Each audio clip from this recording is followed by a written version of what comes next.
राधे राधे मित्रों। तो मित्रों आप लोग राधा किशन के अपकमिंग एपिसोड में देखेंगे कि मित्रों वीडियो शुरू करने से पहले अगर आप हमारे चैनल पे नए हैं और अगर अभी तक आप लोगों ने हमारे चैनल को सब्सक्राइब नहीं किया है तो चैनल को कर लीजिएगा सब्सक्राइब और बेल आइकन को ऑल पे करके प्रेस कर दीजिएगा, जिससे कि हमारी नई वीडियो का नोटिफिकेशन आपको मिल जाए। तो मित्रों आप लोग देखेंगे कि महर्षि भृगु भार्गवी की माँ से कहते हैं, राजकुमारी पद्मावती श्रीनिवास की बात मानती है ना? एक बार वो मेरे चुनाव से सहमत हो जाएं, तो मेरा कार्य तो और भी सरल हो जाएगा और उसे ज्ञात भी नहीं होगा कि मेरी योजना क्या है। और भार्गवी सब सुन रही होती हैं और ऋषि भृगु चले जाते हैं और तभी भार्गवी जाती हैं और कहती हैं, माँ बाबा प्रसाद खाना भूल गए, मैं उन्हें देकर आती हूँ। और तभी भार्गवी की माँ कहती हैं, वो कह रहे थे कि आज का दिवस उनके लिए अत्यंत महत्वपूर्ण है, तुम्हें अवश्य ही महादेव का प्रसाद उन्हें देना चाहिए। और फिर आगे आप लोग देखेंगे गोविंद राज श्रीनिवास को उठाते हैं और कहते हैं, सुनो राजकुमारी पद्मावती के विवाह के साथ साथ तुम अपने और भार्गवी के विवाह की भी तैयारी आरंभ कर दो। मैं तो वैसे तैयारी कर ही रहा हूँ, किंतु तुम्हारा तैयार रहना अति आवश्यक है। और कहते हैं, गोविंदराज देखना तुम्हारे विवाह में ये भोजन तो कुछ भी नहीं है, इससे भी स्वादिष्ट भोजन बनवाऊंगा मैं सभी के लिए। और फिर तभी श्रीनिवास कहते हैं, उसके लिए पहले पद्मावती के लिए योग्य वर मिलना चाहिए ना, तब जाके बात आगे बढ़ेगी।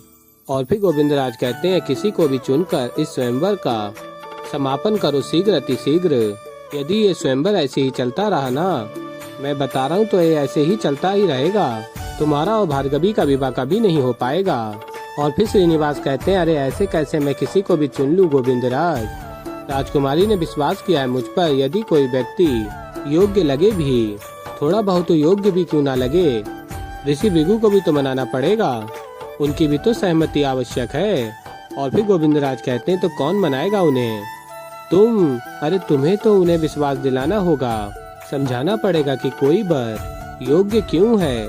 और ऋषि भृगु तो वैसे भी होने वाले तुम्हारे ससुर जी हैं। और कहते हैं, गोविंदराज अब तो अनेकों अवसर आने वाले हैं भविष्य में, जिसमें तुम्हें बार बार ऋषि भृगु को मनाना पड़ेगा। और फिर मित्रों आप लोग आगे देखेंगे कि भार्गवी महल आ जाती हैं और पूछती हैं सैनिक से, राजकुमारी पद्मावती का स्वयंवर कहाँ हो रहा है? और फिर सैनिक बताता है और तभी राजकुमारी पद्मावती की सखी देख लेती है भार्गवी को और कहती है, ये भार्गवी यहाँ क्या कर रही है और इतनी व्याकुलता में ये राजसभा की ओर क्यों जा रही है?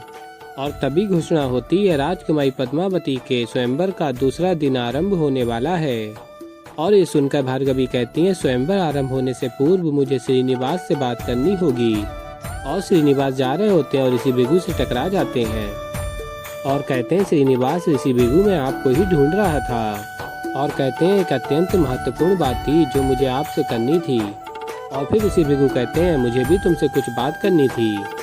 और फिर श्रीनिवास कहते हैं, आप बड़े हैं, कहिए कि क्या बात है। और फिर तभी भार्गवी आ जाती है और देखती है साथ में श्रीनिवास और महर्षि भृगु को और कहते हैं, महर्षि भृगु मैं ये कहना चाहता था कि हमें पद्मावती के स्वयंवर को और लंबा नहीं खींचना चाहिए, उसके वर का चयन आज ही कर लेना चाहिए हमें। और फिर श्रीनिवास कहते हैं, आपने तो मेरे मन की बात छीन ली ऋषि भृगु, मैं भी यही कहना चाहता था। और कहते हैं, श्रीनिवास हमारे विचार कितने मिलते जुलते हैं। और फिर श्रीनिवास कहते हैं, आशीष दीजिए और चरण स्पर्श करते हैं। और फिर ऋषि भृगु आशीर्वाद देते हैं और सोच रहे होते हैं, हमारे विचार कभी नहीं मिल सकते और ये शीघ्र ही तुम जान जाओगे। और फिर गोविंदराज देख रहे होते हैं और कहते हैं, बढ़िया श्रीनिवास, ऐसे ही अपने होने वाले ससुर जी को प्रसन्न करते रहो।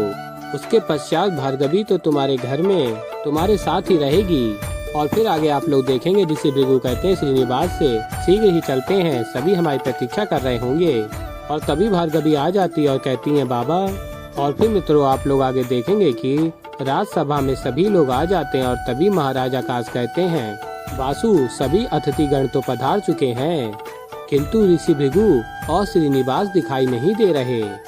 और फिर आगे कहते हैं, महाराज आकाश, राजकुमार वासु से तुम जाओ और उन्हें बुला कर लाओ ताकि स्वयंवर आरंभ किया जाए। और फिर राजकुमार वासु कहता है, जी पिताश्री। और फिर जा रहा होता है और सोच रहा होता है, कल रात्रि से श्रीनिवास समस्या खड़ी कर रहा है, यदि इस बार उसने कुछ ऐसा सोचा भी तो मैं उसे छोड़ूंगा नहीं। और फिर मित्रों आप लोग आगे देखेंगे कि श्रीनिवास अत्यंत प्रसन्न हो जाते हैं भार्गवी को देख के, और फिर तभी महर्षि भृगु कहते हैं, तुम यहाँ कैसे पुत्री? और फिर भार्गवी कहती हैं, बाबा वो आप पूजा का प्रसाद खाना भूल गए थे, इसलिए मैं यहाँ ले आई। और फिर महर्षि भृगु प्रसन्न हो जाते हैं और कहते हैं भार्गवी से, तुम मेरा कितना ख्याल रखती हो पुत्री। और कहते हैं महादेव की कृपा सदैव तुम पर बनी रहे। और फिर भार्गवी श्रीनिवास को देखती हैं सामने और कहती हैं, मेरा सुख तो मेरे सामने ही है, मुझे और कुछ नहीं चाहिए। और फिर भार्गवी प्रसाद देती हैं महर्षि भृगु को और श्रीनिवास को।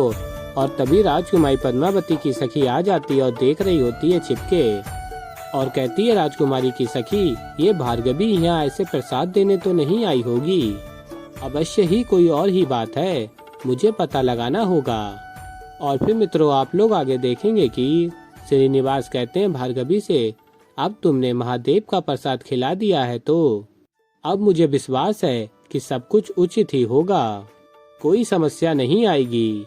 और फिर ऋषि भृगु कहते हैं श्रीनिवास से, चलो। और फिर तभी राजकुमार बासु भी वहाँ आ जाता और कहता है, अरे भार्गवी तुम यहाँ? और कहता है, मुझे अत्यंत प्रसन्नता हुई तुम्हें यहाँ देखकर। और कहता है, मैं चाहता था कि मैं स्वयंवर में तुम्हें आमंत्रित करूं, पर। और फिर तभी भार्गवी कहती है, मैं जानती हूँ कि ऐसी कोई प्रथा नहीं है, मुझे श्रीनिवास से कुछ बात करनी थी। और फिर तभी राजकुमार बासु अत्यंत क्रोध में आ जाता और कहता है, वो क्या है ना कि भार्गवी, स्वयंवर में सभी अतिथि आ चुके हैं और प्रतीक्षा कर रहे हैं, इसीलिए पिताश्री ने मुझे स्वयं भेजा है आपके बाबा और श्रीनिवास को लाने के लिए। और कहता भार्गवी से, तुम बाद में बात कर लेना। और फिर भार्गवी कहती हैं, किंतु मैं अधिक समय नहीं लूंगी, बस छोटी सी ही बात है। और फिर तभी महर्षि भृगु कहते हैं, पुत्री हम सभा में सबको प्रतीक्षा नहीं करा सकते, तुम श्रीनिवास से स्वयंवर के पश्चात बात कर लेना। और फिर मित्रों आप लोग आगे देखेंगे कि महर्षि भृगु कहते हैं श्रीनिवास से, आओ। और फिर श्रीनिवास कहते हैं भार्गवी से, चिंता की बात नहीं है, मैं भी वही चाहता हूँ जो ऋषि भृगु चाहते हैं। और बताते हैं श्रीनिवास, हम दोनों एक ही बात चाहते हैं, और वो ये है कि आज शीघ्र अति शीघ्र ये स्वयंवर संपन्न हो जाए, तत्पश्चात हमारे विवाह की बात होगी, चिंता मत करना, मैं चलता हूँ। और फिर श्रीनिवास भी चला जाता है। और फिर भार्गवी सोच रही होती हैं, ये स्वयंवर पूर्ण हो गया तो बाबा मेरा विवाह बासु से करवा देंगे, हे महादेव ये कैसी परीक्षा है। और फिर भार्गवी भी चली जाती हैं और राजकुमारी पद्मावती की सखी देख रही होती है। और फिर मित्रों आप लोग आगे देखेंगे कि राजकुमारी पद्मावती की सखी कहती है, कुछ तो बात है, मुझे इसी क्षण राजकुमारी को ये सूचना देनी होगी। और फिर आगे आप लोग देखेंगे श्रीनिवास और महर्षि भृगु स्वयंवर में पहुंच जाते हैं। और फिर भार्गवी जा रही होती हैं और सोच रही होती हैं अपनी बाबा की बात को। बाबा कहते हैं, एक बार राजकुमारी पद्मावती का विवाह हो गया, तत्पश्चात मैं भार्गवी का भी विवाह कर दूंगा, और ऐसा होते ही श्रीनिवास को ये राज्य सदैव के लिए छोड़कर जाना ही होगा। और फिर भार्गवी ये सोचकर कहती है, महादेव मैं आज आपके मंदिर आ रही हूँ आपकी पूजा करने, आपसे कुछ मांगने। यदि मैंने हृदय से आपकी सेवा की है, मुझे पूर्ण विश्वास है कि आप मेरी विनती अवश्य सुनेंगे। और फिर मित्रों आप लोग आगे देखेंगे कि महाराज आकाश कहते हैं, पद्मावती के स्वयंवर के दूसरे दिवस पर मैं आप सभी का हार्दिक अभिनंदन करता हूँ। और महर्षि भृगु और श्रीनिवास भी अपने स्थान पर बैठे होते हैं चयनकर्ता के रूप में, और कहते हैं, महाराज आकाश मैं बहुत प्रसन्न हूँ जो आप सब यहाँ पधारे हैं, और मुझे आशा है कि मेरी पुत्री पद्मावती आप में से किसी एक को अपना वर चुनेगी। और फिर मित्रों आप लोग आगे देखेंगे कि श्रीनिवास सोच रहे होते हैं, आज इन प्रतियोगियों को देखकर सत्य में ऐसा लग रहा है कि स्वयंवर आज ही संपन्न हो जाएगा। महादेव आज मैं इन सबको नृत्य करते हुए देखूंगा, किंतु शीघ्र ही आप मेरे और भार्गवी के विवाह में नृत्य कर रहे होंगे। मुझे ज्ञात है कि आप मेरी ये प्रार्थना अवश्य सुनेंगे। और फिर मित्रों आप लोग आगे देखेंगे कि राजकुमारी पद्मावती अपनी सखी से कहती हैं, मैंने तो कल रात्रि में ही श्रीनिवास से कह दिया आज वो किसी भी राजकुमार का चयन ना करे, जिससे कि अंत में मैं उसे ही चुन सकूं। और राजकुमारी पद्मावती अत्यंत प्रसन्न होती हैं और तभी सखी कहती है, क्या सत्य में आपने उससे ये सब कह दिया? और फिर तभी राजकुमारी कहती है, नहीं, मैंने उससे ये नहीं कहा कि मैं उससे विवाह करूंगी, किंतु मुझे लगता है कि वो समझ गया है कि मेरे हृदय में क्या है। और फिर सखी और राजकुमारी पद्मावती अत्यंत प्रसन्न होते हैं और तभी दूसरी सखी आ जाती है और कहती है, राजकुमारी। और तभी माला कहती है, क्या हुआ रत्ना, तुम यहाँ दौड़ी चली क्यों आई? और तभी राजकुमारी पद्मावती अपनी सखी से कहती है, क्या हुआ, श्रीनिवास तो ठीक है ना, कहीं उसका स्वास्थ्य फिर से बिगड़ तो नहीं गया? और फिर सखी बताती है, श्रीनिवास का स्वास्थ्य बिल्कुल ठीक है, किंतु मुझे ऐसा लगता है कि ऋषि भृगु ने श्रीनिवास पर दबाव डाला है कि वो आज ही वर निश्चित कर ले। और तभी राजकुमारी पद्मावती कहती है, ऐसा हो ही नहीं सकता, श्रीनिवास को मेरी योजना ज्ञात है, इसलिए आज वो किसी का भी चयन नहीं करेगा। और कहती है राजकुमारी अपनी सखियों से, तुम स्वयं देख लेना, श्रीनिवास मेरा हृदय और मेरा विश्वास कभी नहीं तोड़ेगा। और श्रीनिवास चयनकर्ता के स्थान पर बैठे होते हैं और सोच रहे होते हैं, मैं जानता हूँ कि कल रात्रि में तुमने क्या कहा था पद्मावती, किंतु अच्छा यही होगा कि तुम इनमें से किसी एक को अपना वर चुन लो और विवाह कर लो। तो ऐसे ही मित्रों आप लोग और भी बहुत कुछ देखेंगे। तो अभी के लिए इस वीडियो में इतना ही।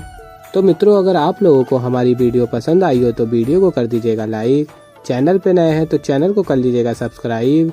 और मैं मिलता हूँ जल्दी आप लोगों को एक नई वीडियो के साथ। तो तब तक के लिए राधे राधे।